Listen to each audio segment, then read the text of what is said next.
मुख्यमंत्री अभ्युदय योजना की यूपीएससी क्लास में आप सभी का स्वागत है। ये क्लास यूपीएससी और यूपीपीएससी के लिए चल रही है। मैं अतुल कुमार आज आपको ज्योग्राफी का 4th लेक्चर कंटिन्यू करूंगा।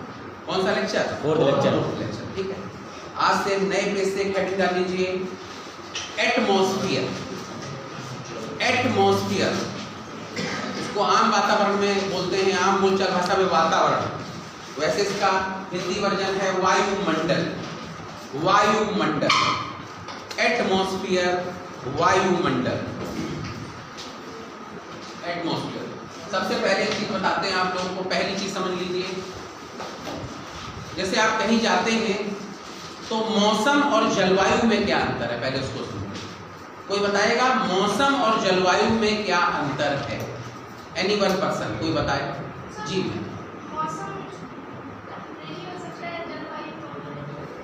काफी अच्छा जवाब है भाई। जैसे मान लीजिए हम यहाँ से लखनऊ फोन करेंगे तो हम ये नहीं पूछेंगे वहाँ की जलवायु कैसी है, हम ये पूछेंगे और वहाँ पर मौसम कैसा है।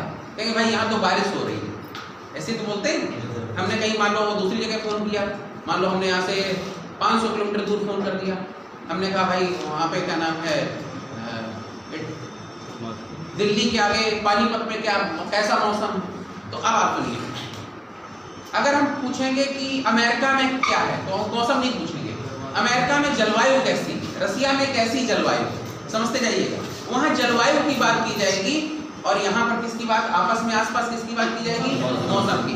मौसम थोड़ी थोड़ी दूर पे चेंज हो सकता है, लेकिन जलवायु क्या होगी? स्थिर होगी। क्या होगी? स्थिर होगी।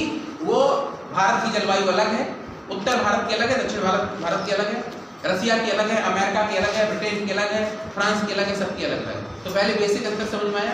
अब हम लोग आपको पढ़ाने जा रहे हैं एटमॉस्फेयर, वायुमंडल। वायुमंडल में कुछ चीजें पहले हम एक दो आपको बहुत अच्छे कंसेप्ट बताएंगे, कॉन्सेप्ट को समझने की कोशिश करिएगा। वायुमंडल, एटमॉस्फेयर, और एक फिगर हमारे साथ सब लोग बनाएंगे, ठीक है? एटमॉस्फेयर का एक फिगर भी बनाएंगे और उसमें हम तमाम तरह के कंसेप्ट। अब देखिए, फैक्ट बेस्ड क्वेश्चन आएगा, कोई भी कर लेगा। फैक्ट तो गूगल पे भी मौजूद है कि नहीं? ठीक है। थॉट बेस्ड क्वेश्चन आएंगे, वो वही कर पाएगा जिसके अंदर थॉट्स होंगे, जो सोच पाता होगा, समझ पाता होगा। और कंसेप्ट बेस्ड क्वेश्चन आएंगे, वो वही कर पाएगा जिसने बहुत अच्छी तरीके से पढ़ा होगा, नहीं तो कर ही नहीं पाएगा। कंसेप्ट हर कोई नहीं कर पाता, कॉन्सेप्ट हर बुक में भी नहीं होते। कॉन्सेप्ट क्रिएट होते हैं, किसी ने बनाए होंगे, किसी ने किसी को दिए होंगे। जैसे आज हम आपको कोई दे देंगे तो वो चीज आपके पास आ जाएगी कि ये होता है तो क्यों होता है। ठीक है, तो सबसे पहले एटमॉस्फेयर के लिए एक हम फिगर बनाने जा रहे हैं। हमारे साथ सब लोग मिलकर एक फिगर ड्रॉ करेंगे।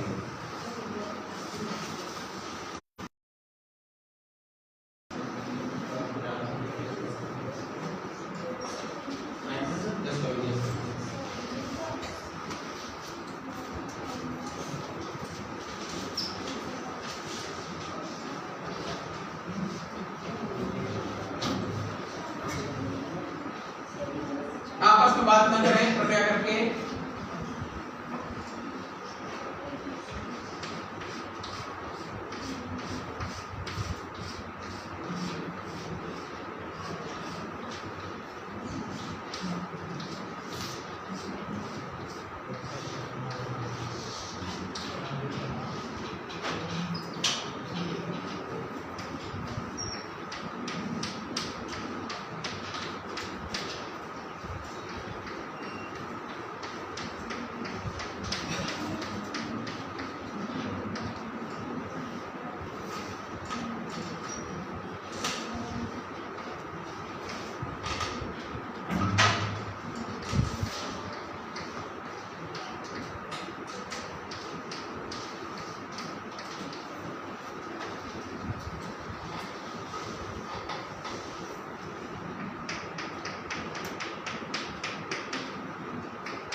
पूरा कंसेप्ट एक साथ समझाएंगे।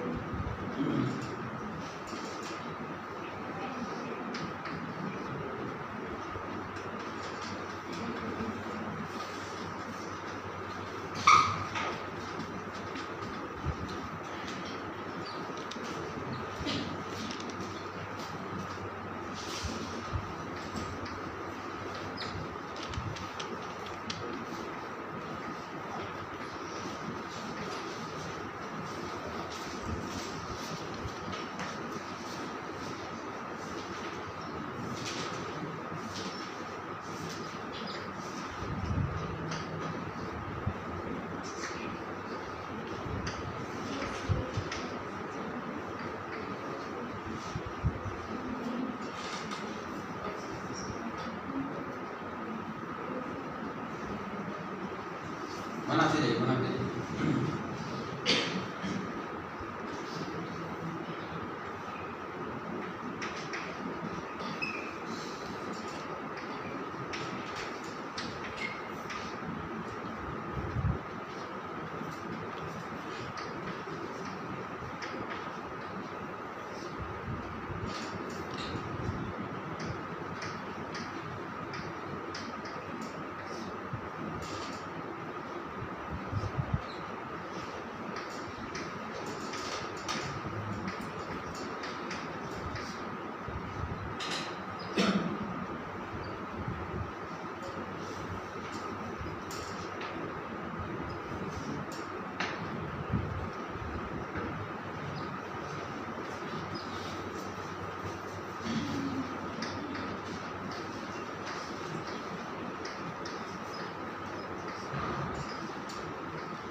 नोट सभी लोग इसको देखते रहना है।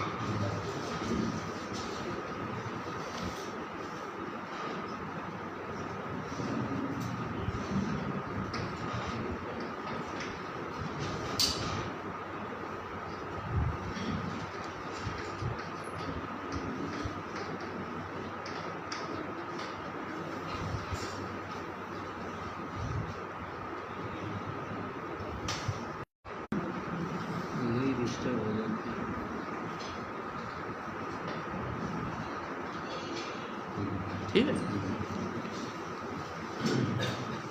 प्लीज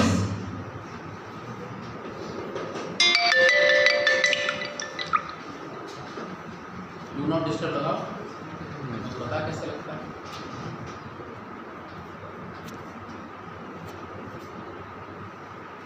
नहीं निकल रहा।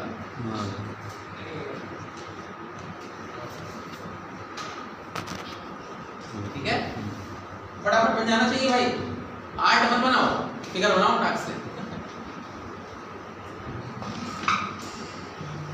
फिर मैं बताना शुरू करूँ, समझाना शुरू करूँ। एक्चुअली वायुमंडल दिखता नहीं है, तो ये इमेजिनरी है, इमेजिनरी बना दिया गया। ठीक है, अलग अलग किताबों में अलग अलग तरीके का बना मिलेगा। ठीक है, कहीं यहाँ पे लंबे होंगे, कहीं यहाँ ऐसे ऐसे होंगे, उससे पढ़ाने की जरूरत नहीं है। वो कोई कैसा बना लो जैसे आपको अच्छा लगे। ठीक है, इमेजिनरी है, ऐसा है नहीं। तो सबका बन गया, शुरू करें। आ जाओ, पहले इसको समझने की कोशिश करिए। ठीक है, इसको समझने की कोशिश करिए कैसे। सबसे पहले हम लोग नीचे से शुरू करेंगे। ये अर्थ क्रस्ट है। ये क्या है? Earth crust. हम सब किस पर बैठे हुए हैं? Earth crust. हम किस पर खड़े हुए हैं? Earth crust. और पूरी पृथ्वी के अर्थ क्रस्ट का एवरेज टेम्परेचर कितना है? 15 डिग्री सेंटीग्रेड। सबसे पहला क्वेश्चन यही, पहला क्वेश्चन यही हो गया। ठीक, कि पूरी अर्थ का एवरेज टेम्परेचर कितना है? 15 डिग्री सेंटीग्रेड। ठीक है, इसलिए जब हम अर्थ से ऊपर चलते हैं तो सबसे पहली लेयर जो है, ये सबसे पहली, ये है क्षोभ मंडल। क्या नाम है इसका? क्षोभ मंडल। क्षोभ मंडल बोलते हैं ट्रोपोस्फियर। इंग्लिश में क्या बोलते हैं? ट्रोपोस्फियर। जो क्षोभ मंडल है, ट्रोपोस्फियर है, इसी में ये सबसे इंपॉर्टेंट है। इस पूरी 4500 किलोमीटर तक जितना भी वायुमंडल है, इस पूरे वायुमंडल का 75% वेट कहाँ है? क्षोभ मंडल में स्थित है। 75% में, ठीक। आंधी, तूफान, वर्षा, धूल के कण, जितनी भी दुनियादारी हर चीज होती है वो सब कहाँ होती है? सब का सब क्षोभ मंडल में होती है। जितनी भी मौसम संबंधी घटनाएं होती हैं सारी कहाँ होती हैं? क्षोभ मंडल में होती हैं। अच्छा, आपने एक चीज साइंस में पढ़ी होगी कि साउंड को चलने के लिए मीडियम की जरूरत होती है। साइंस में पढ़ा है कि नहीं पढ़ा है? यानी साउंड ऐसी जगह निर्वात में नहीं चल सकता। सबसे अच्छा साउंड किस में चलता है? स्टील में चलता है, इस्पात में चलता है। ये तो सुना ही होगा आपने, पढ़ा ही होगा।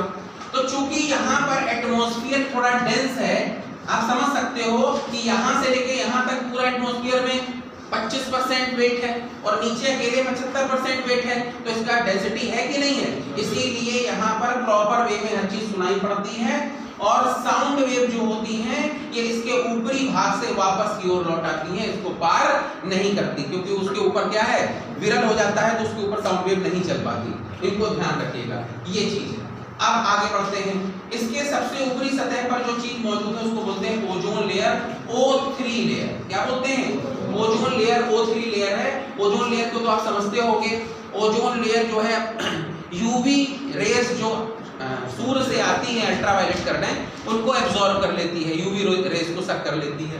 दूसरा, अल्ट्रावायलेट रेस को सक करके नीचे भेजती है, यानी यहाँ पर नीचे जो है फ्रेश लाइट और फ्रेश रेस आती हैं। दूसरा, एक गैस है जिसका नाम है CFC, क्लोरोफ्लोरोकार्बन, वो इस लेयर को डिस्ट्रॉय कर रही है, जो कूलिंग चेन से निकलती है। जो कूलिंग चेन का क्या है? बाई प्रोडक्ट है।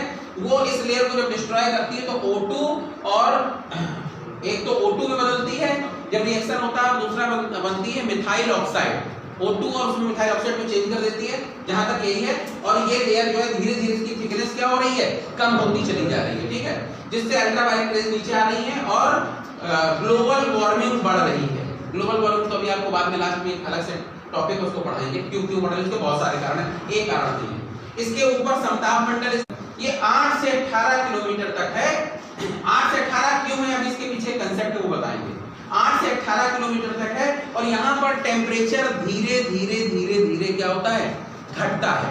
जैसे जैसे हम जमीन से ऊपर बढ़ेंगे तो पर 165 मीटर ऊपर जाने पर, यानी हर 165 मीटर ऊपर जाने पर टेम्परेचर 1 डिग्री सेंटीग्रेड क्या होगा? कम होगा। कहां पर? यहाँ पर। ये सिर्फ क्षोभ मंडल की बात कर रहे हैं। यहाँ पर हर 165 मीटर ऊपर जाने पर टेम्परेचर 1 डिग्री सेंटीग्रेड कम होता जाएगा, क्योंकि हम मीडियम से क्या होते जा रहे हैं? दूर होते जा रहे हैं, ठीक है। और जैसे जैसे हम नीचे से ऊपर की तरफ बढ़ेंगे वैसे वैसे एयर डेंसिटी भी कम होती जाएगी। अब आप समझिए, जो CO2 है वो 18 किलोमीटर तक ही, 20 किलोमीटर तक है, यानी जमीन से सबसे भारी गैस है, तो जमीन से 20 किलोमीटर तक मैक्सिमम है। और ऑक्सीजन कहां तक है? 100 किलोमीटर तक, यानी जमीन से 100 किलोमीटर तक ऑक्सीजन है, समझना। इसके बाद भी जब पहाड़ों पे लोग चढ़ते हैं, 6-7 किलोमीटर ऊपर चले जाते हैं, तो वहां ऑक्सीजन की कमी हो जाती है। कमी नहीं होती ऑक्सीजन की, ये गलत तरीके से बोला जाता है ऑक्सीजन की कमी होती है। क्या कमी होती है बताऊंगा, ठीक है। अब समझिए, यहीं पर धूल के कण हैं, डस्ट पार्टिकल हैं, और यहीं पर क्या है? यहीं पर जलवाष्प है, ह्यूमिडिटी, ठीक है। यानी यहीं पर जो है सबसे इंपॉर्टेंट काम कौन कर रहा है? जलवाष्प कर रही है, ठीक है। जो वेपर यहाँ पर मौजूद है वो काम कर रही है, वो स्मूथ करती है एयर को, ठीक। फिर इसके ऊपर जब बढ़ेंगे तो इसके ऊपर समताप मंडल है। ये क्या है? समताप मंडल है। यहाँ टेम्परेचर समान रहता है, एरोप्लेन वगैरह जो भी उड़ते हैं कहाँ होते हैं? समताप मंडल में उड़ते हैं। यहाँ टेम्परेचर समान रहता है, लेकिन इसके ऊपरी सतह पर टेम्परेचर बढ़ना शुरू हो जाता है। इसके ऊपरी सतह से टेम्परेचर बढ़ना शुरू हो जाता है। इसके बाद फिर मध्य मंडल है। समताप मंडल को क्या बोलते हैं? स्ट्रेटोस्फीयर। मध्य मंडल को मीसोस्फीयर, आप सब लोग जानते होंगे। तो ये मध्य मंडल है, यहाँ पे टेम्परेचर और तेजी से इंक्रीज करने लगता है। तो पहली स्फीयर 8 से 18 किलोमीटर तक है, दूसरी अर्ध क्रस्ट से 55 किलोमीटर तक है, तीसरी अर्ध क्रस्ट से 80 किलोमीटर तक है, चौथी अर्ध क्रस्ट से 500 किलोमीटर तक है, और फिर 2000 किलोमीटर तक और 4500 किलोमीटर तक। मतलब ऊपर कोई लेयर नहीं, बस इसके ऊपर एटमॉस्फेयर नहीं है, फिर हल्के हल्का होते होते होते होते और चला जाता है। तो वो जहां पर गर्मी ज्यादा होगी वहां और ऊपर तक चला जाएगा, जहां ठंड होगी वहां पे थोड़ा कम रहेगा, संकुचित रहेगा। इस बात को ध्यान रखिएगा। तो मध्य मंडल है, मध्य मंडल के बाद आयन मंडल है। आयन मंडल आप सब लोग जानते हैं, ठीक है। उसके बाद फिर वायुमंडल है, एक्सोस्फीयर है, आयनोस्फीयर, फिर एक्सोस्फीयर, और एक्सोस्फीयर के बाद सबसे लास्ट में जो है वो चुंबकीय मंडल है, मैग्नेटोस्फीयर है। इस तरीके से पूरा जो है हमारा एटमॉस्फेयर बना हुआ है। अब इसमें सबसे इंपॉर्टेंट पार्ट जो सबसे ज्यादा क्वेश्चन आते हैं वो कहां से आते हैं? वो सिर्फ क्षोभ मंडल से और ओजोन लेयर से आते हैं। कहां से? क्षोभ मंडल से और ओजोन लेयर से, स्ट्रेटोस्फीयर से और ओजोन मंडल से, ओजोन लेयर से आते हैं। अब जितनी चीजें हो रही वो सारी यहीं पर घटित हो रही सारी चीजें, और ये 8 से 18 किलोमीटर तक, ये भी बड़ी प्रॉब्लम है। ये तिरछा किया गया है, एक पोल टू पोल बनाए गए हैं, यानी घुमा देंगे तो उसी तरह से दिखने लगेगा। यानी ये क्या है? 8 से 18 किलोमीटर। तो आखिर एक क्वेश्चन बनता है कि क्षोभ मंडल जो है, ट्रोपोस्फीयर जो है, वो 8 से 18 किलोमीटर क्यों है? 8 से 18 किलोमीटर क्यों है? हमारे बच्चे ना बताएं, जो पहले से यहाँ पे पढ़ रहे थे उनको नहीं बताना, और कोई बताने की कोशिश करे कि 8 से 18 किलोमीटर क्यों है? 8 कहाँ है, 18 कहाँ है, 8 से 18 कहाँ है? एनी वन पर्सन कोई बताने की कोशिश करे।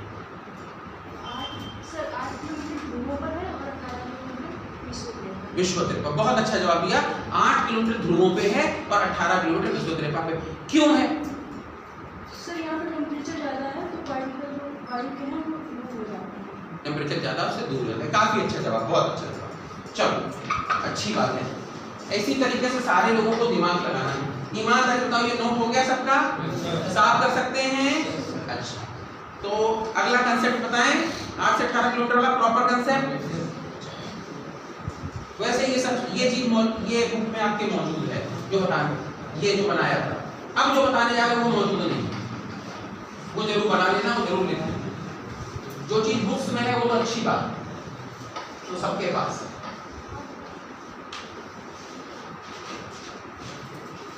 और ऐसे ही चौक उड़ती रहेगी तो बहुत जल्दी ही हॉस्पिटलाइज होना पड़ेगा। चलो देखो, हमारी अर्थ जो है ये हमारी क्या है? अर्थ है, ठीक, पृथ्वी। अब इसके बीचों बीच में क्या है? इक्वेटर लाइन, इसको बोलते हैं भूमध्य रेखा 0 डिग्री बोलते हैं। ये मैंने जब देशांतर पढ़ाए थे और अक्षांश पढ़ाए थे तभी बता दिया था, ठीक है। अक्षांश से हमने ये बताया था कि पूरी पृथ्वी के नीचे से लेकर ऊपर तक का क्या कैरेक्टर है, और देशांतर से मैंने ये बताया था, मैं अपनी बात को फिर रिपीट कर रहा हूँ, कि एक देश से दूसरे देश की दूरी कैसे निकाली जाती है, ठीक है। मैंने कई बार जब ये बात हमको पढ़ाई गई कि देशांतर से नहीं अक्षांश से निकाली जाती है, पढ़ाई गई थी नहीं पढ़ाई गई थी सबके सामने वहां पर, तो मैंने घर पे जाके फिर पढ़ा इसको 18 साल बाद, कि भाई हो सकता है मैं गलत पढ़ा रहा हूँ 18 साल से। तो जब मैंने दोबारा पढ़ा तो मैंने फिर देखा कि नहीं, दो देशों के बीच की दूरी किससे निकाली जाएगी? देशांतर से। कितने लोगों ने ये चीज पढ़ी है? हाथ खड़ा करो। दो देशों के बीच की दूरी देशांतर से निकलती, कितने लोगों ने पढ़ी है ना? ठीक। और कितने लोगों ने पढ़ी अक्षांश से निकलती दो देशों के बीच की दूरी? वो भी हाथ खड़ा करें। अच्छा, बाकी अक्षांश से निकलती सुना था अक्षांश से।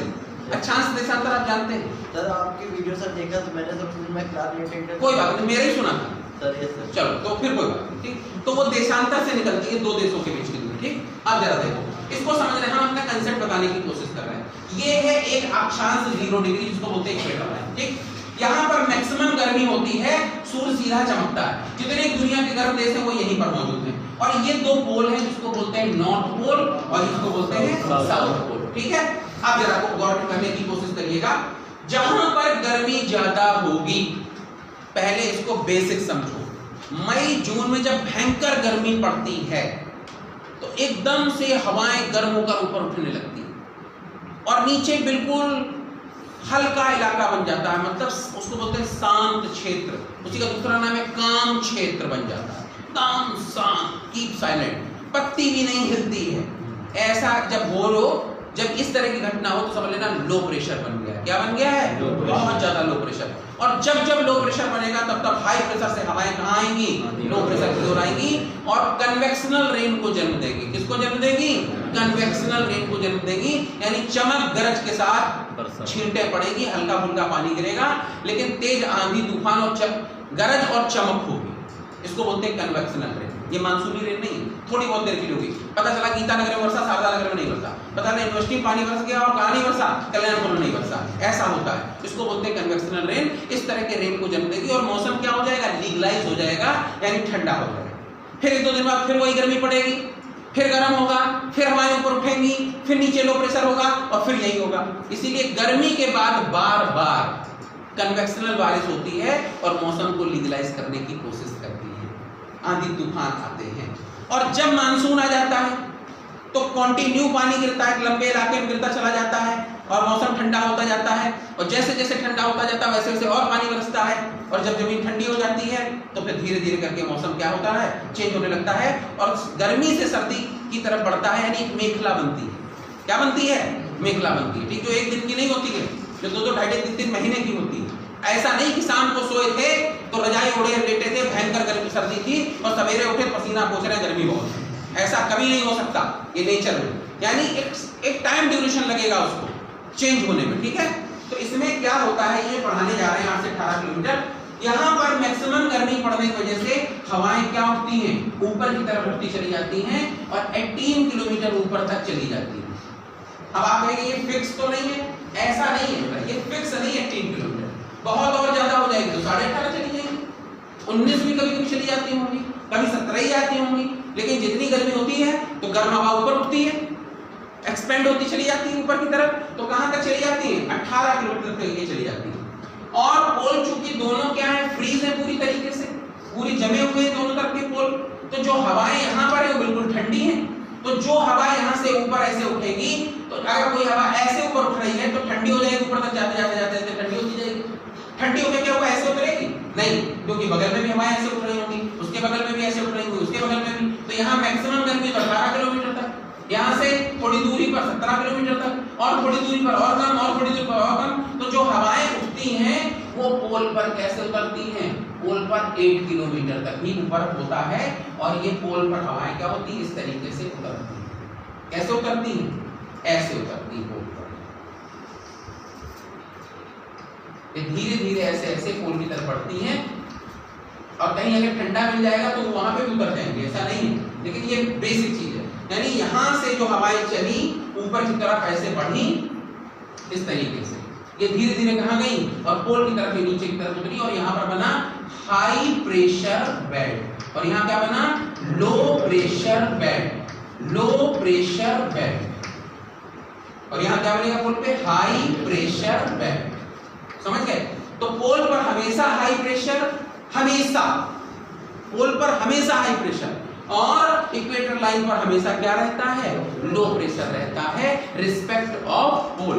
तो गर्मी होने की वजह से यहाँ पर हवाएं एक्सपेंड होती चली जाती हैं और 18 किलोमीटर तक पहुंचती हैं। और पोल पर चूंकि बहुत ज्यादा सर्दी होती है, दूसरा एक कारण और, यहाँ पर ग्रेविटी कितनी होती है, मिनिमम, और यहाँ पर ग्रेविटी कितनी होती है, मैक्सिमम। और एवरेज कितना है, 9.8।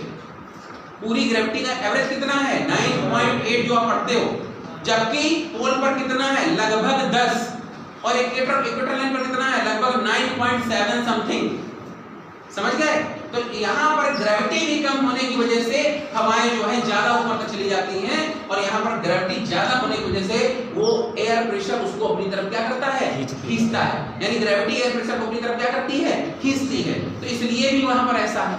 इसीलिए दोनों चीजों की वजह से, ग्रेविटी की वजह से, यहाँ कूलिंग की वजह से और यहाँ पर गर्मी की वजह से, यहाँ एक्सपेंड हो रहा है और वहां पर पुल हो रहा है। इतनी बात समझ में आई कि नहीं आई प्रॉपर वे?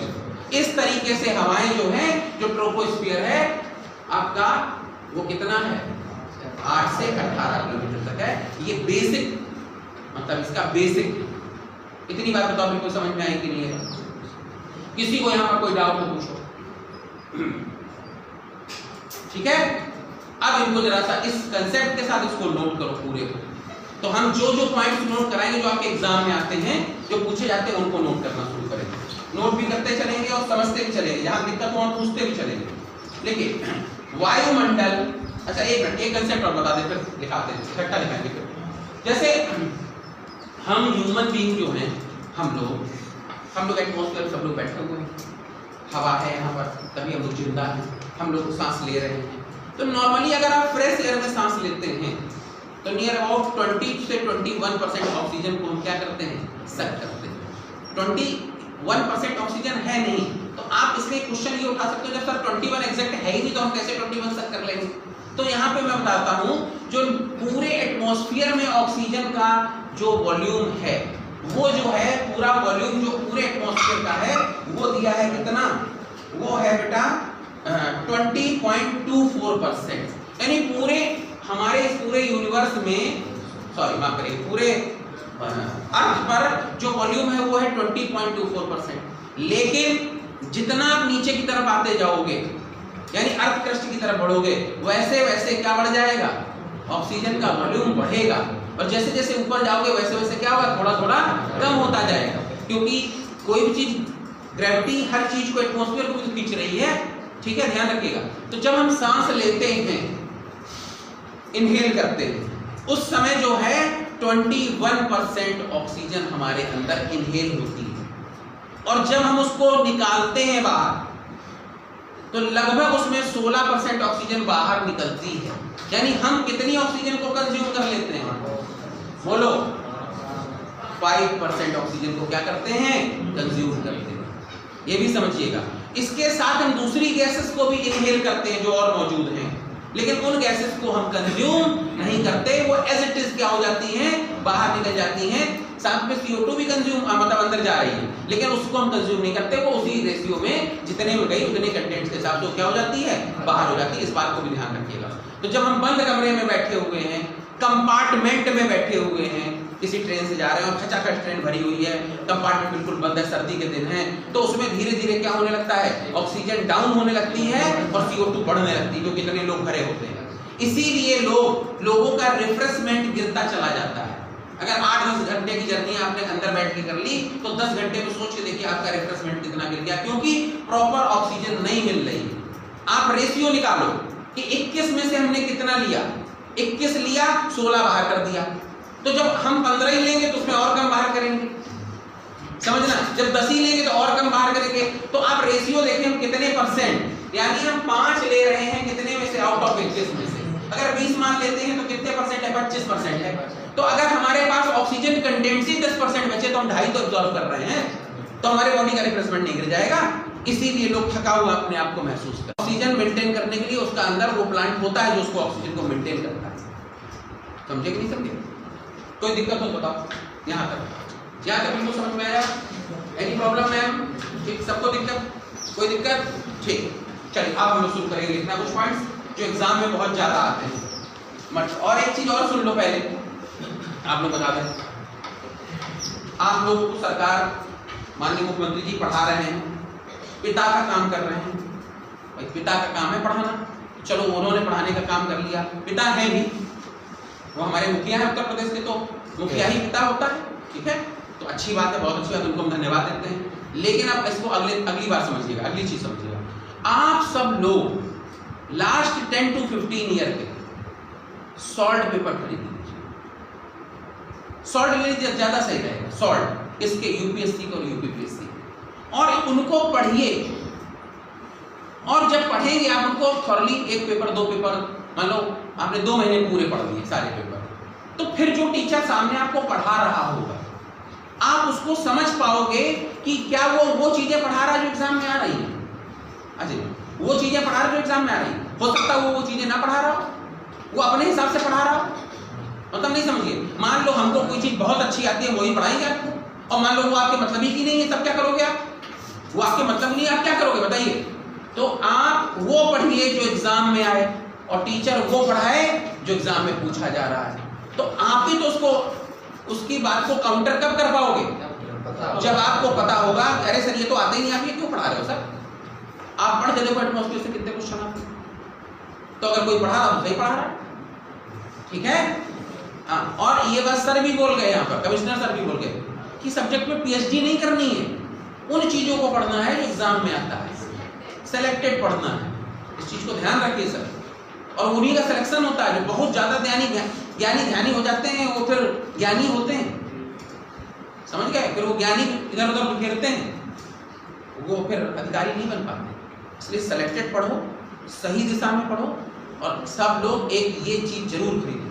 उससे आपको ये चीजें पता चल जाएंगी कि क्या आ रहा है और क्या पढ़ाया जा रहा है, ये ध्यान रखें।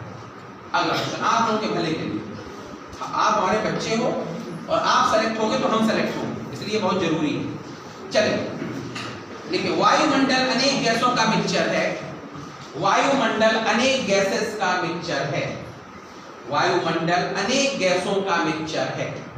अनेक गैसों का मिक्सचर है। वायुमंडल अनेक गैसों का मिक्सचर है, ठीक है। इसमें नाइट्रोजन 78.08%, ये 19-20 किसी ना किसी भी बुक में मिल सकता है, इसके परेशान मत होना, ठीक है। मान लो पॉइंट में कोई अंतर बनता है तो परेशान होने की जरूरत नहीं है।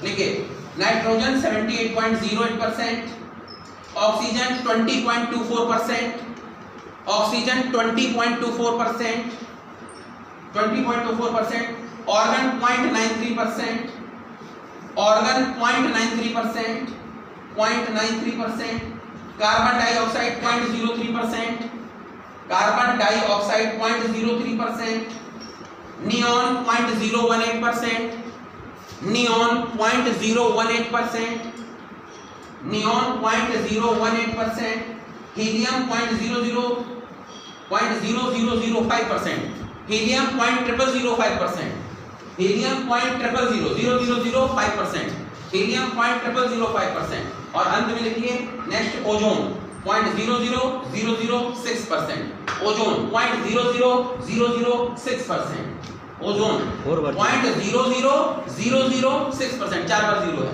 0.00006%, 4 टाइम 0 है, ठीक है, 6%।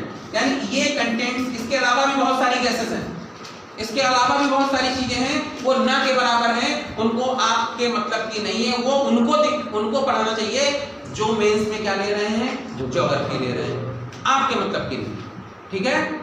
ये मैं पहले बताते चल रहा हूँ, ठीक। तो आप में से कोई ऐसा जो मेंस में ज्योग्राफी रखेगा, अभी तो प्री का चल रहा है, आप दो लोग मेंस में ज्योग्राफी रखेंगे तो आपको उसके अंदर जाने की जरूरत है, ठीक है। आगे, अच्छा आप में थोड़ा सा हम जानना चाहते हैं, 2 लोग हमको मिल गए ज्योग्राफी वाले, कितने ऐसे जो हिस्ट्री वाले होंगे, सही है, इतिहास वाले, बहुत सही।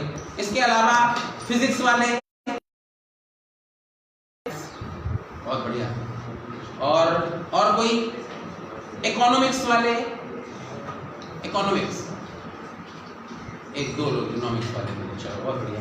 और कोई इसके अलावा कोई अलग सब्जेक्ट कोई ले रहा हो? Hindi literature, Hindi literature, very good, Hindi literature. और कोई पॉलिटिकल साइंस, पॉलिटिक, ठीक, चलो अच्छी बात, ये जानना जरूरी था। संख्या सबसे ज्यादा इतिहास की आज भी है, पहले भी हुआ करती थी, आज भी है। चलो, इसी विषय पर हम कोई टीका टिप्पणी नहीं करना चाहते, आगे बढ़ते हैं। सारे विषय अच्छे हैं, सारा विषय अच्छा है, आपकी कमांड होनी चाहिए, विषय कोई खराब नहीं हो। लोग कहते हैं ना इससे लेके निकलते हैं, उससे लेके निकलते हैं, ऐसा कुछ नहीं। स्केलिंग है, और स्केलिंग कभी कोई डिस्क्लोज नहीं कर सकता। स्केलिंग वो भी नहीं बता सकता जो आईएएस है, वो कभी आईओ डिस्क्लोज ही नहीं करता। तो इसलिए कोई सब्जेक्ट खराब नहीं, स्केलिंग सिस्टम में सबको बराबर किया जाता है हर बार, इसीलिए उसका कोई सिस्टम नहीं दिया जाता इसका, ध्यान रखिएगा। तो इसको समझने की कोशिश करिए, कोई सब्जेक्ट खराब नहीं है। एक बात हम अपना एक्सपीरियंस बता दें आपको, उसको सुन लो बस। मैंने पीसीएस प्री निकाला था 2002, मेंस मेरा नहीं निकला, ठीक, और यूपीएससी का प्री भी नहीं निकला, मैं झूठ नहीं बोलता, क्योंकि ये बात आपको बता दें, जैसे यहाँ पर जिस दिन पहली कोचिंग थी उस दिन बहुत बच्चे मेंस क्वालिफाई थे, 2 बार 3 बार, फिर धीरे धीरे कम हो गए। अब हम 1 हफ्ते से लगातार मेंस क्वालिफाई बच्चों को ढूंढ रहे हैं। कल एक बच्चे ने मेरे से ये कहा कि मैं मेंस क्वालिफाई हूँ, अपने का पढ़ता नहीं, उसके किसी के थ्रू था, तो मैंने उससे कहा जो पहले 23,000 रुपये की बात की थी वो बढ़ा दिए गए पैसे, क्योंकि मिल नहीं रहा कोई, तो अब वो पैसे बढ़ाकर 30,000 कर दिए। जो मेंस क्वालिफाई बच्चा है यूपीएससी या यूपीएससी, उसको 30,000 रुपीज पर मंथ सरकार देगी और उसको कोर्स कोऑर्डिनेटर देगी। लेकिन एक बच्चा भी नहीं मिल रहा है, जो पहले हर 3-4 में से एक क्वालिफाई था, अब एक को नहीं मिल रहा है। यही बात मैंने उस दिन भी बोली थी, जिसको लेके लोग नाराज हो गए थे। मैंने आपको इसलिए ये बात बोली थी, आप मेरे बच्चे हो, आप मान लो कल को ये बच्चा हमारा, मान लो इसको मान लेते, नाम क्या बेटा तुम्हारा? सुमित। ये कल को खड़े होकर ये कहने लगे मार्केट में, भाई मैं तो मेंस क्वालिफाई हूँ, तो कोई सर्टिफिकेट तो उनसे मांग नहीं रहा कि भैया क्वालिफाई हो नहीं। अब ये कहते घूम रहे मैं मेंस क्वालिफाई, मेंस क्वालिफाई। हम 1 मिनट के लिए आपको टारगेट करके बताते हैं, ठीक। और मान लो इनको उतनी समझ नहीं है, ये पढ़ने बिल्कुल जीरो है, और ये मार्केटिंग कर रहे हैं कि मैं मेंस क्वालिफाई। अब आप सब लोग क्या देखोगे, आप सबके लिए ये क्या हो गए, आइडियल हो गए कि नहीं हो गए कि भाई ये तो मेंस क्वालिफाई। अब आप देखो ऐसे कोई तो क्वालिटी नहीं मर्द में अच्छा है, ये तो मेंस क्वालिफाई है, तो जब ये कर सकता है तो हम भी कर सकते हैं। अब आप उस बच्चा होता है बेटा, स्टूडेंट होता है, इन्होंने गलती से तुमको गुमराह कर दिया, अब आप गुमराह हो गए, अब आप इनको आइडियल मान लिए, अब आप इन्हीं के जैसे बनने की कोशिश कर रहे हो, कैसे सेलेक्ट हो जाओगे? मेरी बात तो समझना बेटा। इसलिए जो मेंस वाला बच्चा जो एक बार में निकाल लेता है मेंस, वो कुछ नहीं करता, फिर उसको जानता है कि तैयारी उस लेवल पे आ गई, फिर वो दिन रात वो मार्केटिंग नहीं करेगा, फिर वो दिन रात सिर्फ पढ़ाई करेगा और एग्जाम निकालेगा, ठीक है? इसलिए किसी इधर उधर ऐसे करके पढ़ना, ऐसे नहीं करना, पढ़ाई में ऐसे करना, और बाकी पूरे उसमें क्या नाम है दुनियादारी में सिर्फ ऐसे करना। मत चक्कर में पढ़ो किसी के, कौन क्वालिफाई कौन नहीं। ठीक भाई आप हैं, अच्छी बात है, आपको भाई मुबारक हो, आप पढ़ो, आप उसको मत देखो, किसी को मत देखो। मैं भी जब पढ़ता था 2001 में, 2 में, 3 में, तो ईमानदारी बताए हमारे भी यहाँ तीसरा चौथा बच्चा ये कहता घूमता था कि मैं मेंस क्वालिफाई, और हम लोग उन्हीं को देखा करते थे, इसीलिए आज यहाँ खड़े हैं। नहीं तो कमिश्नर हाउस में बैठे होते, ये गलती ना की होती तो कहाँ बैठे होते? या तो डीएम हाउस में बैठे होते या कमिश्नर हाउस में बैठे होते। ऐसी गलती हुई ना, हम नहीं चाहते कि आप में से कोई बच्चा। देखो अगर मूड बनाया है, पढ़ने आए हो, समझना, तो अपने जीवन का ये अमूल्य समय है, आप यूथ हो, ये समय जब निकल जाएगा ना दोबारा नहीं आएगा, तो ये समय बर्बाद नहीं होना चाहिए, इस समय का आउटपुट निकलना चाहिए। तो एकदम इस समय बिल्कुल ऐसे करके मेहनत करो, बिल्कुल ये मान के मेहनत करो कि I beat examination at any cost, हर हालत में एग्जामिनेशन बीट करना मेरे को, ठीक है? और टीचर कभी भी आपको गुमराह नहीं करेगा, कोई भी टीचर आपको गुमराह नहीं करेगा, अगर वो उस लेवल पे पढ़ाता है तो नहीं कर सकता, क्योंकि उसका रिजल्ट खराब हो जाएगा। ये ध्यान रखिए, हम आपको पढ़ा रहे तो हमको भी तो जवाब देना है कि हम क्या पढ़ा रहे हैं, ठीक है? हमको भी तो लोग हमारे वीडियो देख रहे हैं, अपलोड हो रहे हैं कि आज आपने क्या पढ़ा दिया भैया, ये क्या पढ़ा डाला। हमारे पास में तो तुरंत वहां से फोन आ जाएगा अगर कोई भी चीज गलत बता दूंगा कि ऐसा मत बताइए, इस चीज को सही करिए, अपनी नॉलेज को दुरुस्त कर लीजिए, गलत चीज पढ़ाइए, समझ गए? चलिए आगे बढ़ते हैं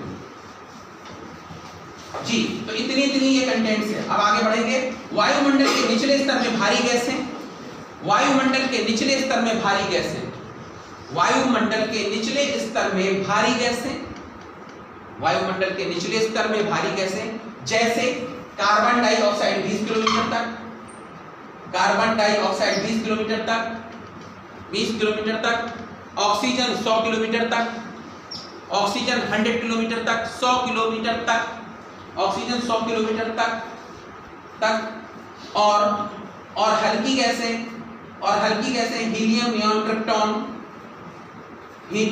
और हल्की गैसें helium, neon, krypton, Jaylen, helium, neon, krypton, Jaylen height पर पाई जाती है, ऊंचाई पर पाई जाती है, ऊंचाई पर पाई जाती हैं। कहां पर पाई जाती हैं? ऊंचाई पर पाई जाती है, ठीक।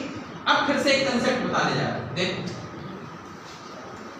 फिर से एक कंसेप्ट यहीं पर, क्योंकि बहुत सारी कंट्रोवर्सी मिलेगी आपको, बहुत सारे चैलेंज होंगे कि ऐसा होता क्यों होता है, समझने की कोशिश करिएगा।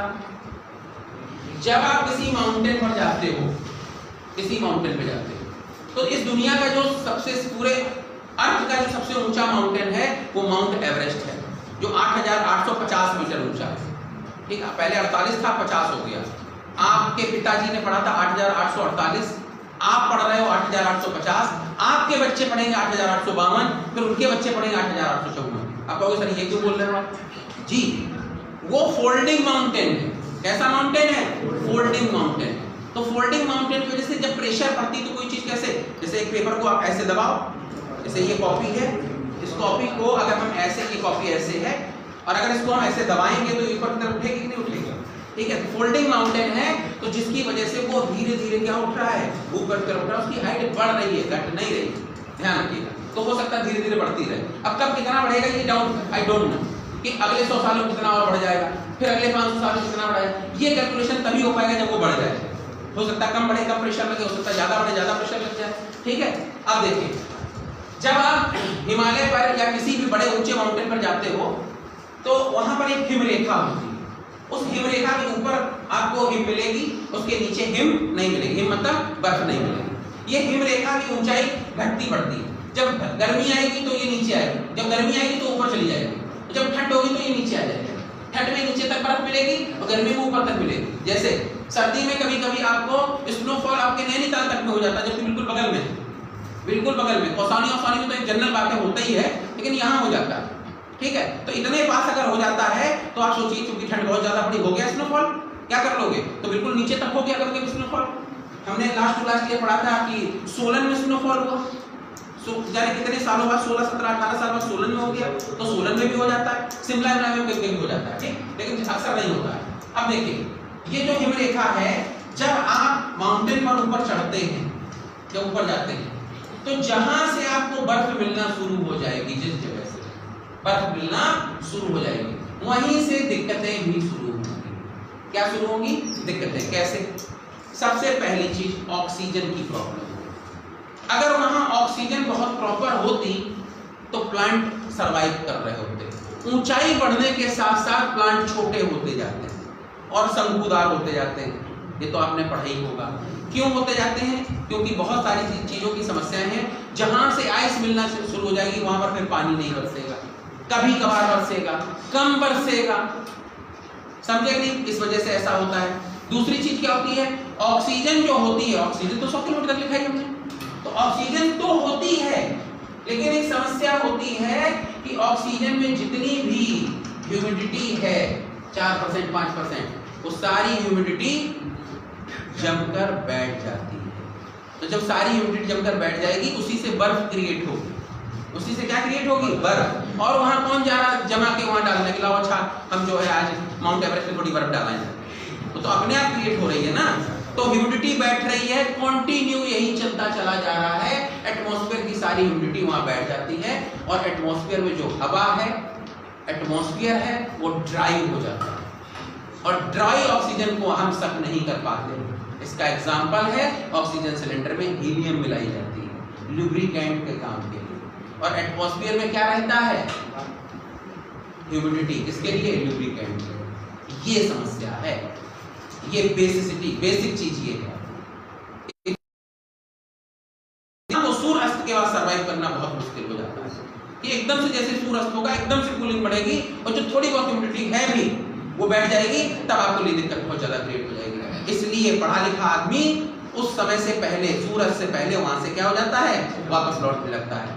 इसीलिए जो लोग आपको रोहतांग घुमाने ले जाते हैं मनाली से, वो सुबह अर्ली मॉर्निंग निकलते हैं और रोहतांग घुमा के और शाम को 4 बजे वहां से वापस चल देते हैं, ताकि आपको यथा सही सलामत आपको कहाँ छोड़ दें? फिर से मनाली छोड़ दें। जब कभी घूमने जाओगे तब इस चीज को आप देखोगे, उसके पीछे साइंस है, ये है प्रोसीजर। ठीक है, तो इस तरीके सारी गैसेस पाई जाती हैं। कहाँ कहाँ तक पाई जाती है मैंने आपको बताया। आगे हम लोग बढ़ते हैं, एक चीज को और क्लियर करते चलेंगे। जितना हमको मालूम है उतना बताने की कोशिश करेंगे, और जो नहीं मालूम है वो सीख कर बताया करेंगे। ठीक है, धीरे धीरे हम भी सीखते हैं, सीखने की कोई सीमा नहीं होती। आगे बढ़ते हैं हम लोग।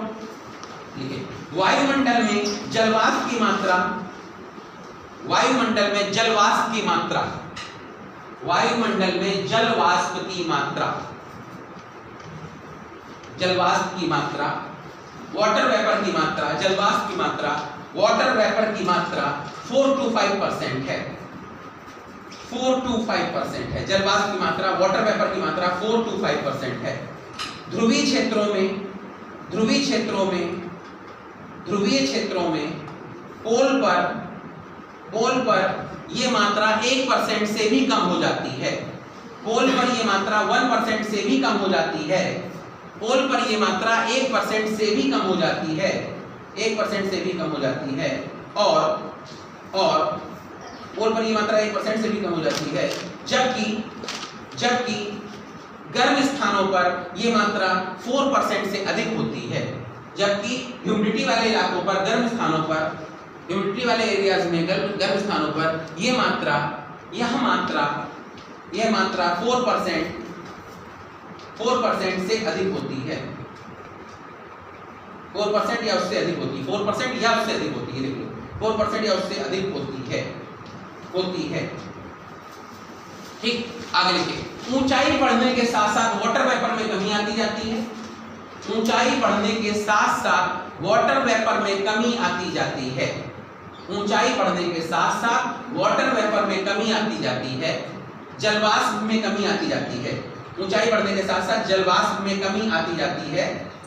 जलवाष्प में कमी आती जाती है और संपूर्ण वायुमंडल के संपूर्ण जलवाष्प और वायुमंडल का संपूर्ण जलवाष्प और वायुमंडल का संपूर्ण जलवाष्प या 90% से अधिक, वायुमंडल का संपूर्ण वाटर वेपर, वायुमंडल का संपूर्ण वाटर वेपर, संपूर्ण जलवाष्प या 90% से अधिक जलवाष्प, ऑब्लिक 90% से अधिक जलवाष्प, या तो पूरा या 90% अधिक, 90% से अधिक जलवाष्प 8 किलोमीटर तक ही 8 किलोमीटर हाइट तक ही पाया जाता है।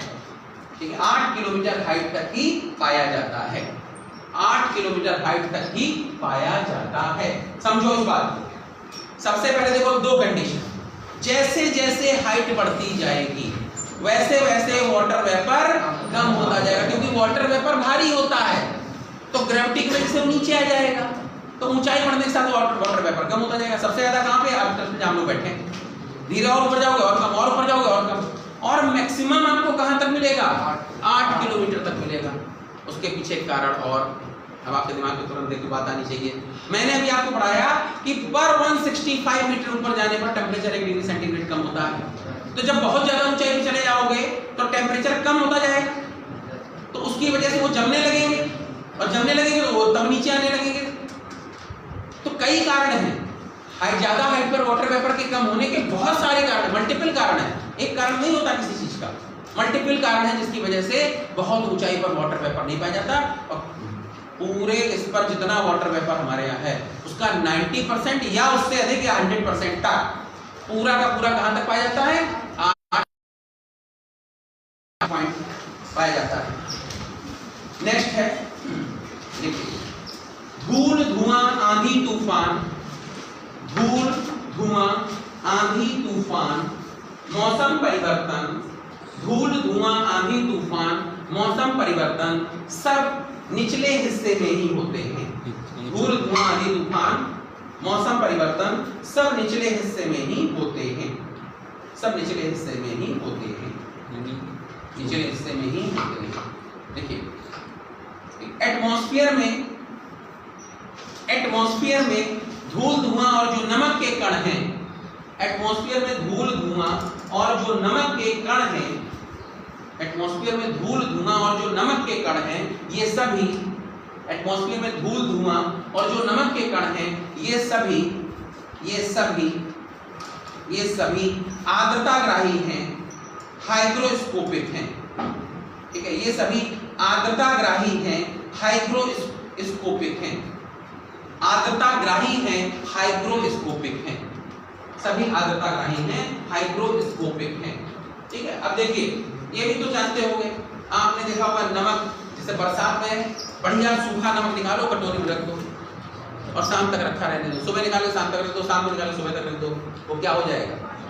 पसीज जाएगा, क्योंकि वो जो एटमॉस्फेयर में जलवाष्प है उसको क्या कर लेगा? एब्जॉर्ब कर लेगा, सक कर लेगा, क्योंकि उसका कैरेक्टर क्या है? आर्द्रताग्राही। तो जो धूल के कण टहल रहे हैं, जो नमक पार्टिकल टहल रहे हैं, वो सारे आर्द्रताग्राही हैं, यानी वो एटमॉस्फेयर से नमी को क्या करते हैं? वाटर वेपर को सक कर लेते हैं, या ऐसे कह सकते हो वाटर वेपर उनके ऊपर बैठ जाती है, और जब बहुत ठंड पड़ती है, वो हवा चलती है तो वाटर वेपर उनकर बैठ जाती है, और चूंकि मूवमेंट में होते हैं तो वो जम जाते हैं, और वो आपको किस रूप में दिखते हैं? कोहरे के रूप में। समझ गए कि नहीं समझ गए? ठीक है, ऐसे एक एक चीज को क्लियर करते चलो। अगला पॉइंट, नेक्स्ट,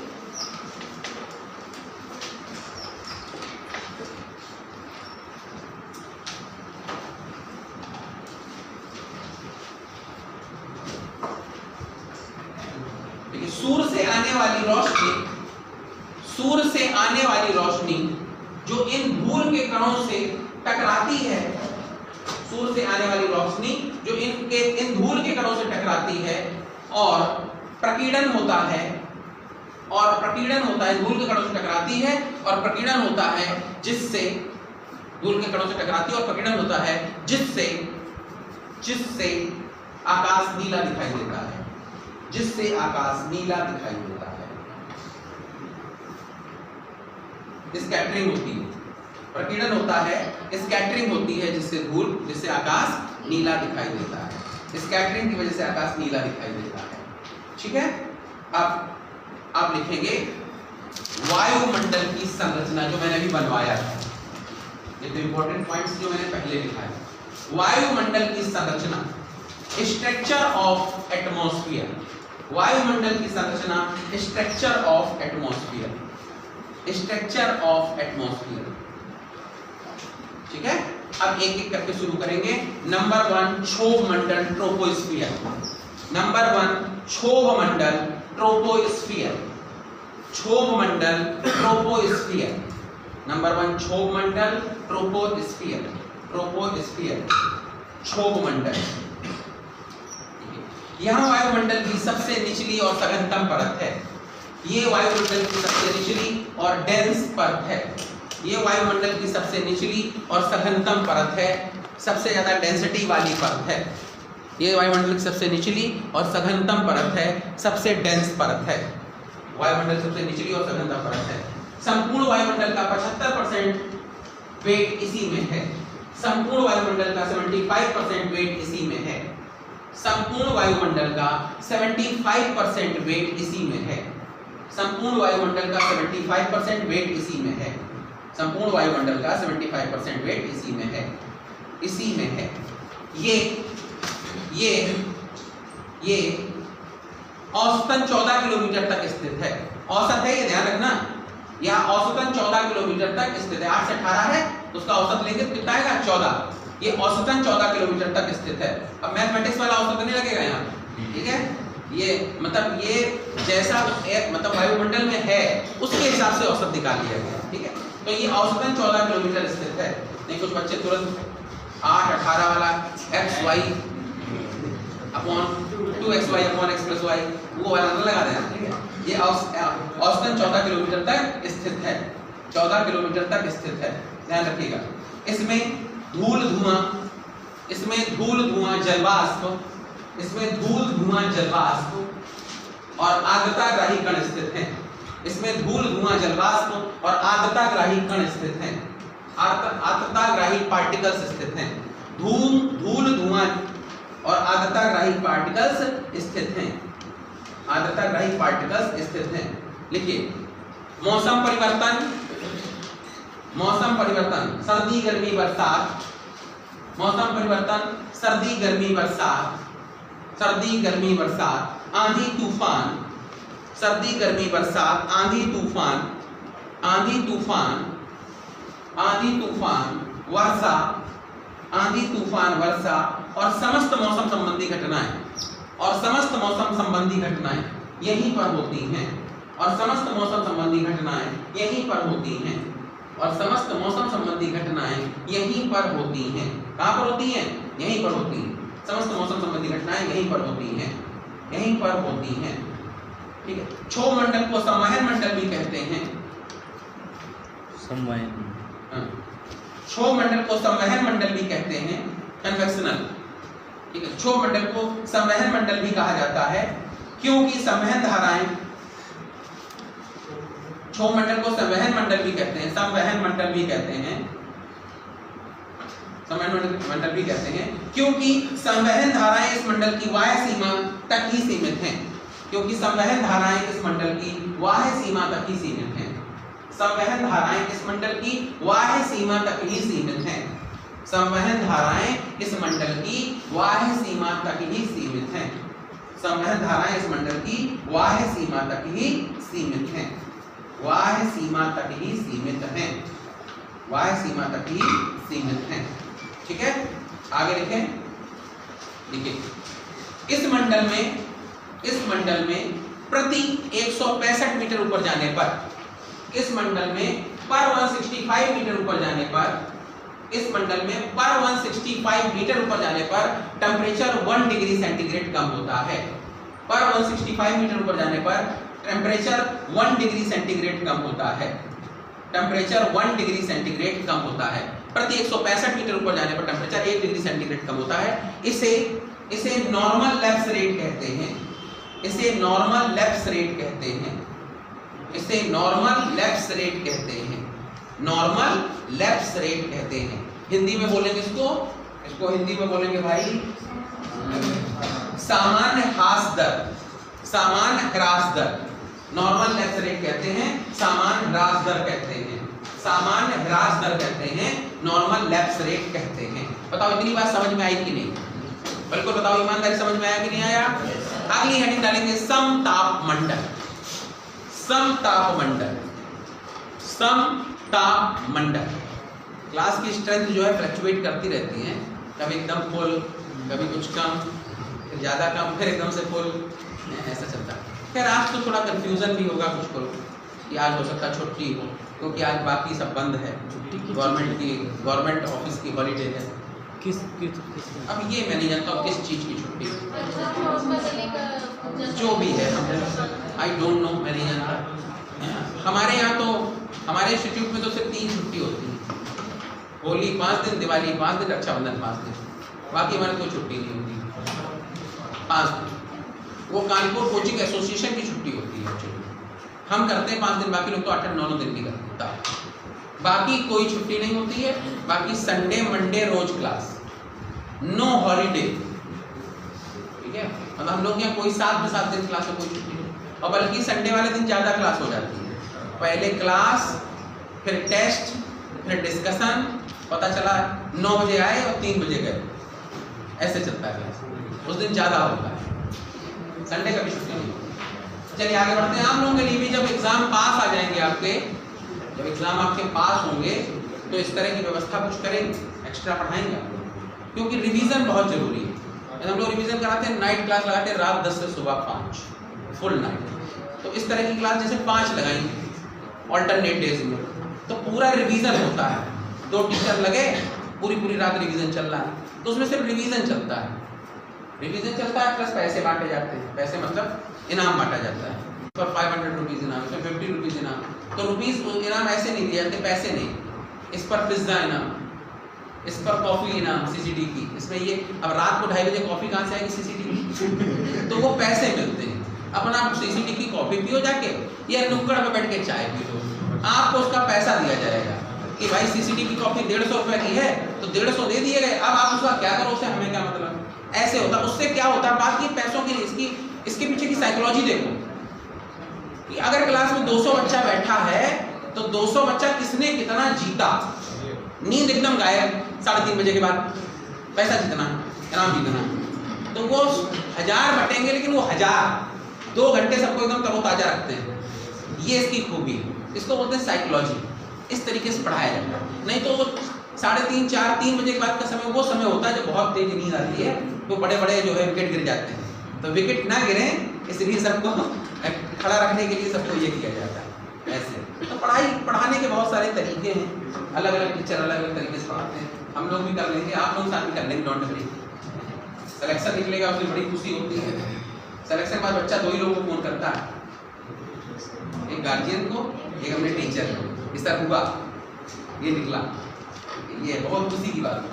चलिए, समतापमंडल, स्ट्रेटोस्फीयर, स्ट्रेटोस्फीयर, समतापमंडल। अच्छा, बच्चों से ये कह दो कि सिलेक्शन हो गया, मिठाई खिलाने आओ, तो नहीं फोन करेंगे। कहो 500 मिठाई के चक्कर में ये भी ना बताएं सिलेक्शन हो गया। तो हम लोग अपने बच्चों से ये नहीं कहते कि मिठाई खिलाओ।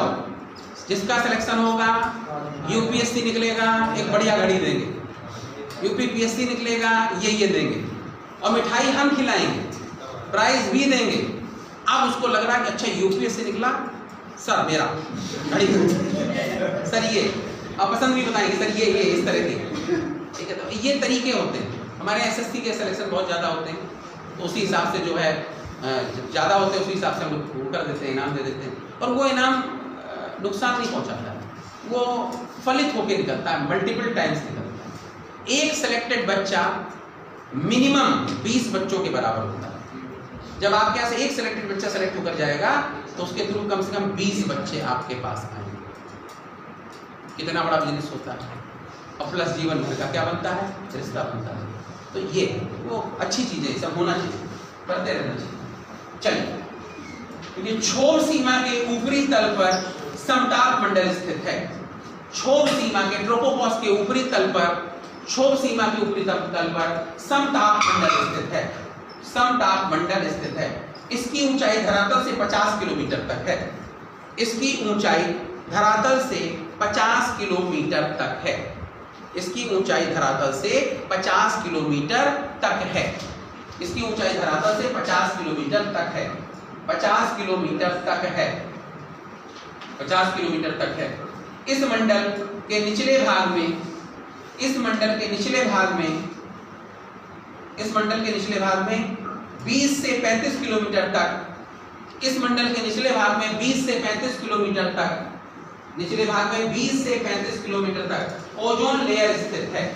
20 से 35 किलोमीटर तक ओजोन लेयर स्थित है। 20 से 35 किलोमीटर तक ओजोन लेयर स्थित है। ओजोन लेयर स्थित है जो कि यूवी रेस को, अल्ट्रावायलेट रेस को, जो कि यूवी रेस को, अल्ट्रावायलेट रेस को सक करके, अल्ट्रावायलेट रेस को सक करके या छान कर पृथ्वी पर भेजती है। जो कि यूवी रेस को, अल्ट्रावायलेट रेस को सक करके, छान के, जो भी चाहे लिख लो, एब्जॉर्ब करके, जो भी चाहे लिख लो, पृथ्वी पर भेजती है। पृथ्वी पर भेजती है, अवशोषित करके पृथ्वी पर भेजती है। ठीक है। क्लोरोफ्लोरोकार्बन, इस क्लोरोफ्लोरोकार्बन CFC, क्लोरोफ्लोरोकार्बन, क्लोरोफ्लोरोकार्बन इस गैस को नुकसान पहुंचा रही है। हम समझ नहीं पाए क्या पूछ रहे हो। इस परत को क्लोरोफ्लोरोकार्बन, इस परत को, ओजोन लेयर को क्लोरोफ्लोरोकार्बन नुकसान पहुंचा रही है। क्लोरोफ्लोरोकार्बन नुकसान पहुंचा रही है। अब देखो इससे मेन नुकसान, थोड़ी गर्मी बढ़ रही है हर साल, ग्लोबल वार्मिंग की वजह से थोड़ी गर्मी बढ़ रही है, ग्लेशियर पिघल रहे हैं, ये हो रहे हैं, वो हो रहे हैं, वो प्रॉब्लम। दूसरा आप चीज देखिए, यूवी रेज आने की वजह से, ओजोन लेयर की थिकनेस के कम होने की वजह से, यूवी रेज आने की वजह से क्या हो रहा है। पहले सबसे पहले ह्यूमन बीइंग की बात करते हैं, इंसान की। तो मेल की बॉडी थोड़ी स्ट्रांग होती है, फीमेल की बॉडी थोड़ी ज्यादा सॉफ्ट होती है। आपके आंख में पट्टी बांध के दो हाथ पकड़ाए जाएं, एक आप मेल का हाथ पकड़ेंगे, एक फीमेल का, तो आप पकड़ के बता देंगे कि ये फीमेल है और ये मेल है। ये तो सीधी बात जानते होंगे भाई, घर में भाई बहनें होगी, माँ होगी, तो थोड़ा एक तो बॉडी सॉफ्ट होती है, सेल डिजाइनिंग ही अलग है, जो जनरल साइंस पढ़ाएगा वो आपको बताएगा। अब होता क्या है इसको समझने की कोशिश करिएगा। सॉफ्ट बॉडी पर, सॉफ्ट एनिमल पर, सॉफ्ट बर्ड पर, सॉफ्ट हर चीज पर जो यूवी रेस है वो ज्यादा असरदार होती है। आज पूरी दुनिया में सबसे बड़ी बीमारी फीमेल में कौन सी है? Breast cancer. क्या है? ब्रेस्ट कैंसर है कि नहीं? किसकी वजह से? बहुत बड़ा जो है मतलब प्रॉब्लम है। इसलिए अगर किसी लड़की का कलर बहुत फेयर है तो उसके लिए ज्यादा डेंजरस है यूवी रेस। ठीक है। तो गर्मियों के दिनों में जब बहुत ज्यादा गर्मी हो तो ऐसे में अपने को, खासतौर से फीमेल बच्चियां हमारी, अपने को बहुत प्रोटेक्ट करके चले, छाता लेकर चले, उसमें कोई बुराई नहीं, क्योंकि वो बहुत हानिकारक चीज है जो आप तक आ रही है। अपने को बचाइए। ठीक है। अब एनिमल पे भी असर कर रहे हैं। आप देखिए लाल पांडा है, वही टेडी बियर जिसको आप बोलते हैं, पांडा। तो पांडा इस समय दुनिया का सबसे कॉस्टली एनिमल है कि नहीं? गायब हो रहा है सब। अब देखिए एक पांडे की कीमत, लाल पांडा की कीमत, हमने तो एक दिन पढ़ रहे थे कहीं पर कि एक एक पांडा 5-5 करोड़ रुपए का है। एक एक पांडे की कीमत बताओ, 5 करोड़। पांडा ना हो गया वो मेबैक कार हो गई। समझ गए कि नहीं समझ गए? इतना महंगा। तो उसका कारण है भाई पशु है, उसको बचाने की कोशिश चल रही है, और चूंकि वो सॉफ्ट एनिमल है वो गायब हो रहे हैं। तो आप देखिए आज की डेट में आम सांप कहाँ दिख रहे हैं? पहली बात तो है ही नहीं, ना के बराबर है, और अगर है भी तो अगर कहीं निकल आए तो इंसान जब तक मार नहीं देता तब तक पीछे नहीं हटता है। जबकि हमारे देश में, इंडिया में सबसे मतलब इंडिया में 300 समथिंग टाइप के सांप पाए जाते हैं, और जिसमें से मैक्सिमम तो विषहीन है, उनमें जहर है ही नहीं। उनमें भी तमाम तरह की हानि कर देते हैं। जैसे एक आती है 2 मुई, उसमें जहर नहीं होता, कहेंगे नहीं उसमें जहर होता, काट के मर जाएंगे। जबकि वो काटने में ही असमर्थ है, वो काट ही नहीं सकती, वो काट नहीं सकती, उसके मुंह में उंगली डाल दो तब भी नहीं काटेगी। भगवान ने उसको काटने योग्य ही नहीं बनाया, और पॉइजनलेस है, लेकिन उसमें भी कहानी बढ़ गई, वैसे काटती नहीं, अगर काट ले तो अब बताओ, जब काट ही नहीं सकती कहाँ काट लेगी? ऐसे ही घोड़ा पछाड़ सांप है, जिसको आप लोग बोलते धामिल, घोड़ा पछाड़ बहुत तेज भागता है और लंबा सा होता है भूरे कलर का। अब वो ज्यादातर पेड़ों पे चढ़ जाता है, पेड़ों पे रहता है, खजूर वजूर पे जाता है। अब घोड़ा पछाड़ अगर सांप है तो एक तो लंबा चौड़ा होता है, थोड़ा देखने में डेंजरस सा होता है, सांप है भाई, ऐसा तो लगती है।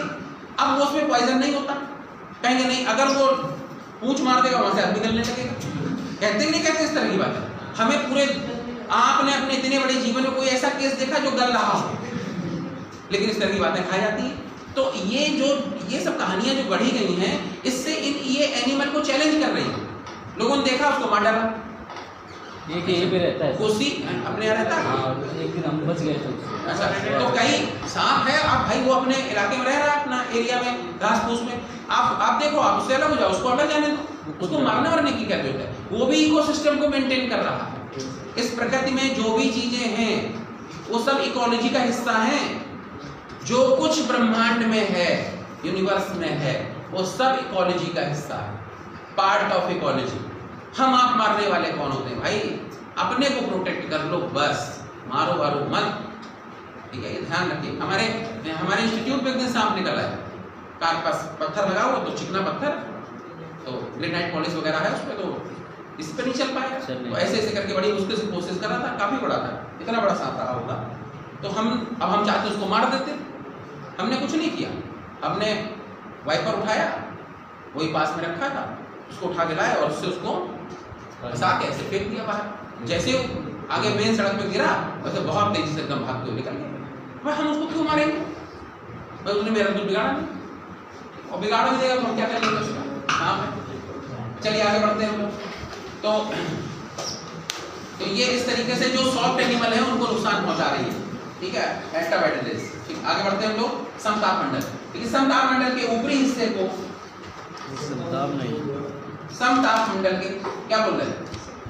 एक सेकंड, समताप हो गया है, क्षोभ मंडल हो गया, समताप चल रहा है। नहीं, समताप भी हो गया। समताप का ही पार्ट लिखा है ये CFC, ठीक है? देखिए, समताप मंडल के ऊपरी हिस्से को, जबरदस्ती, समताप मंडल के ऊपरी हिस्से को स्ट्रेटोपॉज कहते हैं। समताप मंडल के ऊपरी हिस्से को स्ट्रेटोपॉज कहते हैं, स्ट्रेटोपॉज कहते हैं। अब ध्यान रखना, इसको याद करने की तरीका बता देते हैं।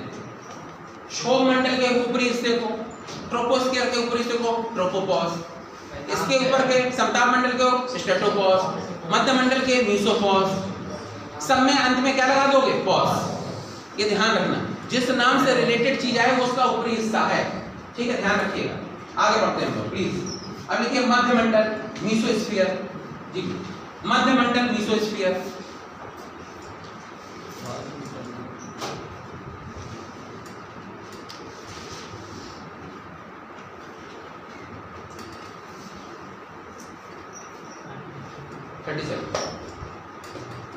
आगे चलिए प्लीज।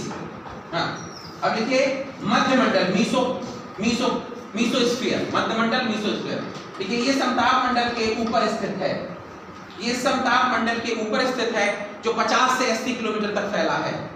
ये समताप मंडल के ऊपर स्थित है, जो 50 to 80 किलोमीटर तक फैला है, जो 50 से 80 किलोमीटर तक फैला हुआ है, फैला हुआ है। इसके ऊपर तापमान बढ़ना शुरू हो जाता है, ठीक है? यहाँ पर तापमान, ये मत देखो, यहाँ पर तापमान बढ़ना शुरू हो जाता है, यहाँ पर तापमान बढ़ना शुरू हो जाता है और 100 डिग्री सेंटीग्रेड तक पहुंच जाता है। यहाँ पर तापमान बढ़ना शुरू हो जाता है और 100 डिग्री सेंटीग्रेड तक पहुंच जाता है, और 100 डिग्री सेंटीग्रेड तक पहुंच जाता है। यहाँ एटमॉस्फेयर हल्का होने लगता है, ठीक है? 100 डिग्री सेंटीग्रेड तक पहुंच जाता है। यहाँ पर एटमॉस्फेयर हल्का होने लगता है, जिसकी वजह से ये कम महसूस होता है।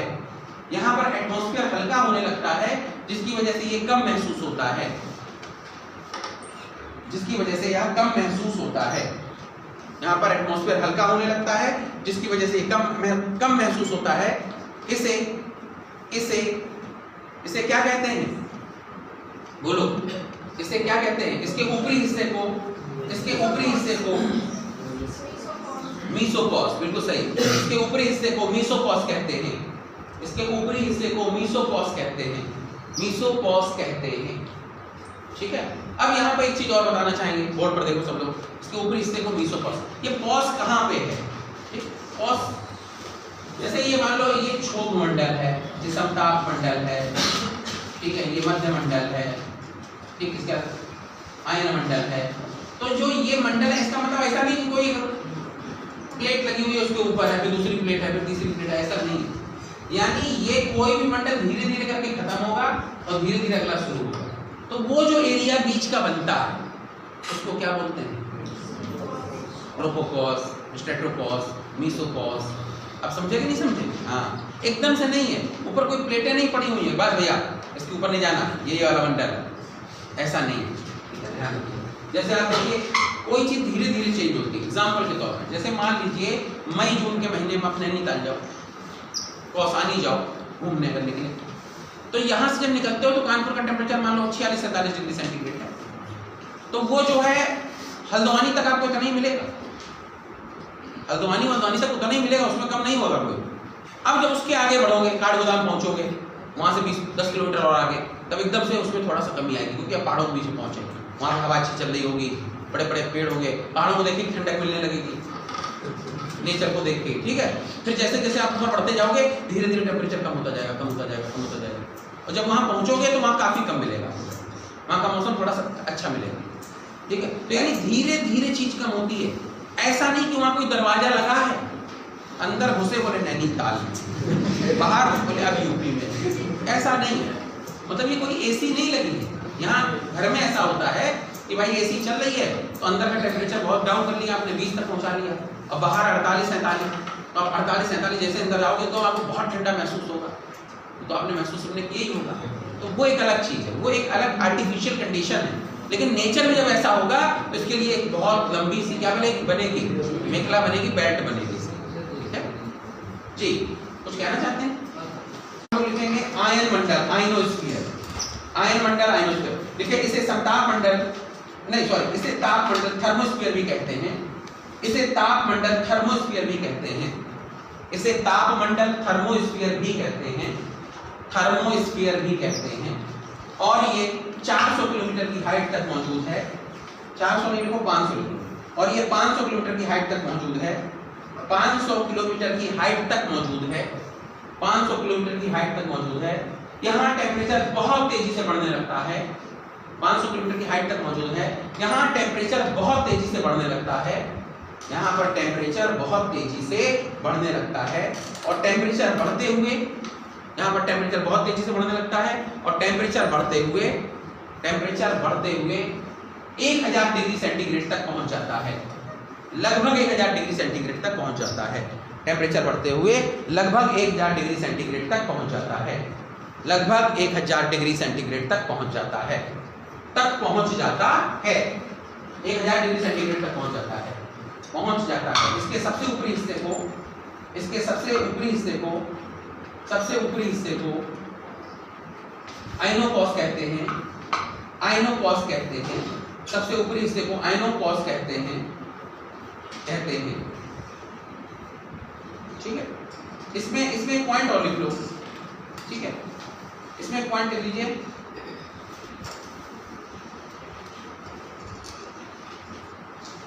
इस मंडल की हवा विद्युत आवेशित होती है, इस मंडल की हवा विद्युत आवेशित होती है,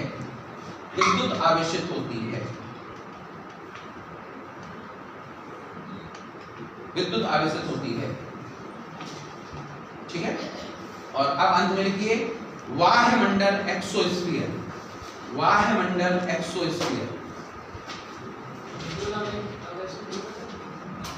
विद्युत आवेशित का मतलब क्या हुआ? इंग्लिश पूछ रहे हो? मैग्नेटिक फील्ड बनता हो, वो जो पोल पर बनता है उस तरह की हवा, ठीक है, जैसी पोल पे हवा बनती है उस तरह का होगा, ठीक है।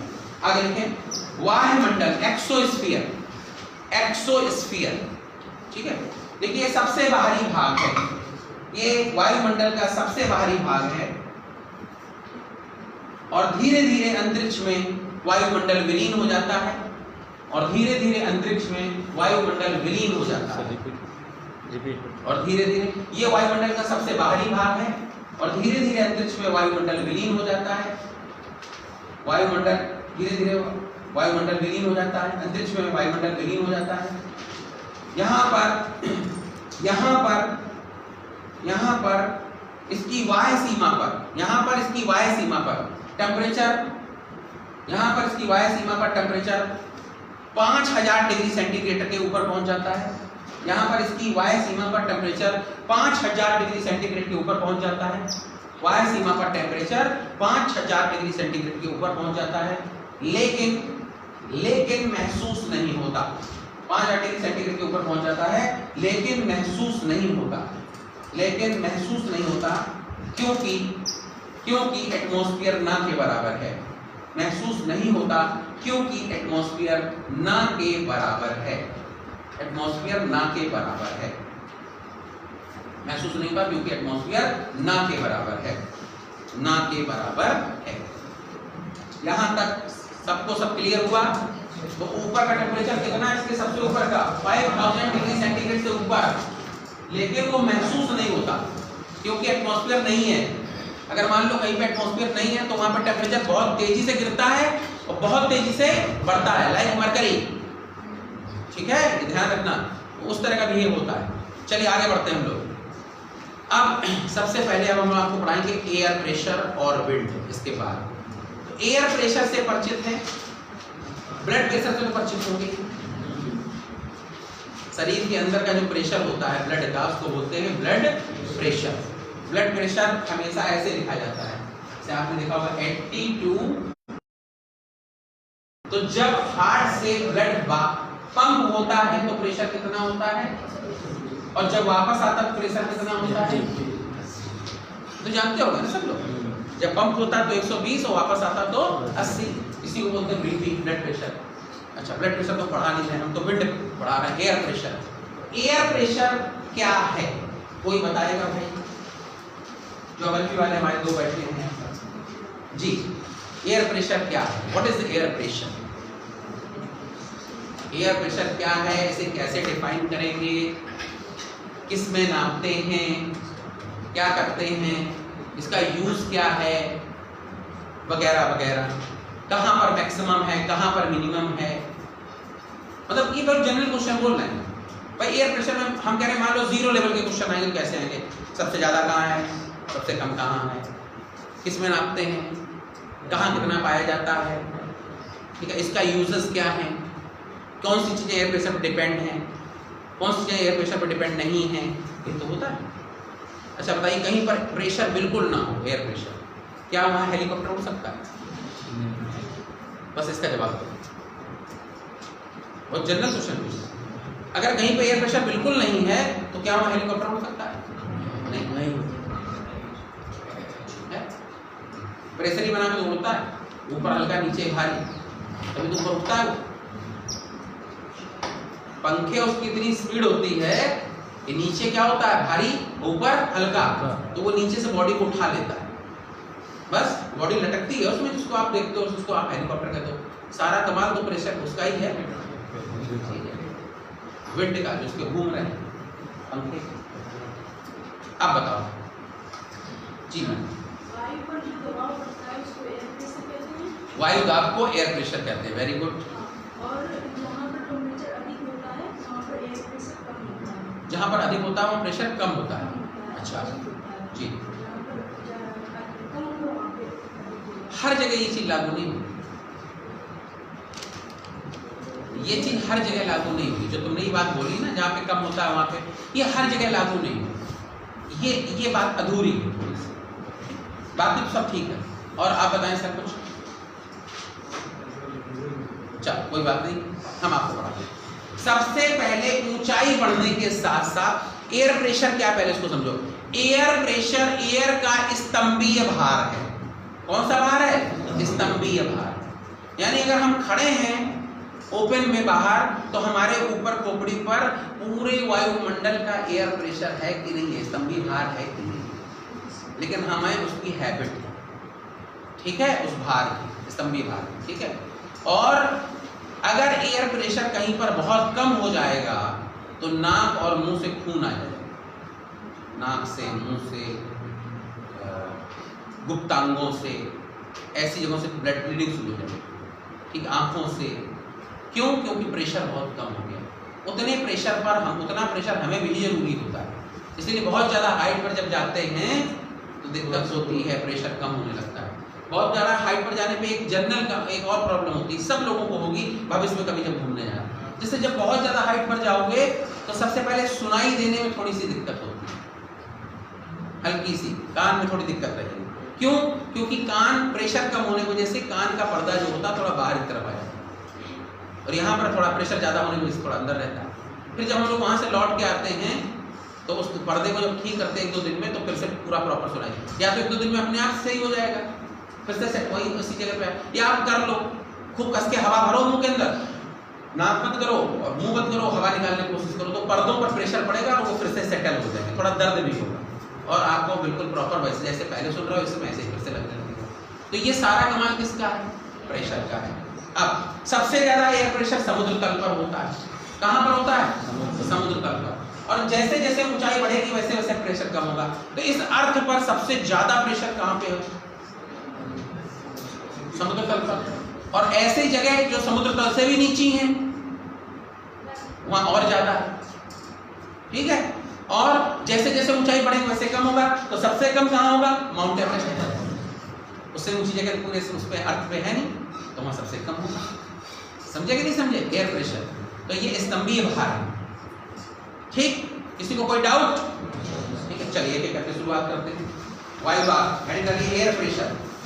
वायुदाब देखिए, प्रति इकाई क्षेत्रफल पर वायु के स्तंभ के भार को, प्रति इकाई क्षेत्रफल पर वायु के स्तंभ के भार को, प्रति इकाई क्षेत्रफल पर वायु के स्तंभ के भार को, प्रति इकाई क्षेत्रफल पर वायु के स्तंभ के भार को वायुदाब कहा जाता है।